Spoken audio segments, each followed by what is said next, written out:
Savons-nous pourquoi l'humanité est dans de mauvais draps? J'aimerais parvenir à convaincre les populations humaines de ne plus crier de la façon dont elles sont gérées. Afin de motiver mes amis pour la construction d'un nouveau modèle de vie économique et sociale, je vais commencer par émettre une assertion.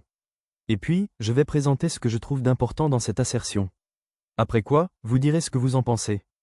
Voici l'assertion: dans une agence bancaire, toute personne, même nouveau-né, doit avoir un compte de revenus désigné par journal de budget et un compte de crédit désigné par bourse ou porte-monnaie.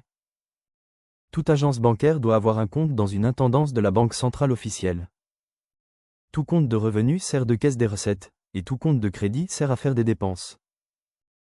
Une dépense est faite auprès d'un fournisseur, pour le compte d'un usager, pour qui le compte de crédit a reçu un transfert.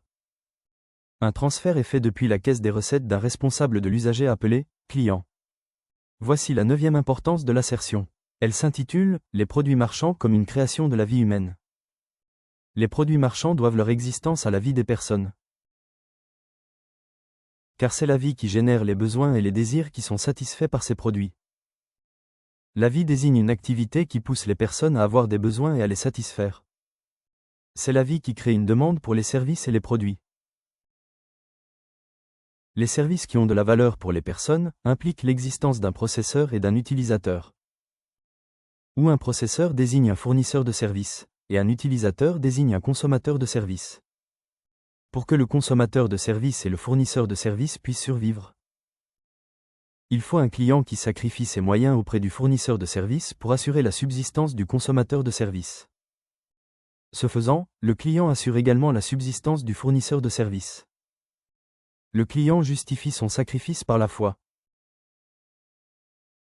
C'est-à-dire que le client fait confiance au système d'exploitation des matières ou énergies qui permet la création et la distribution des produits marchands.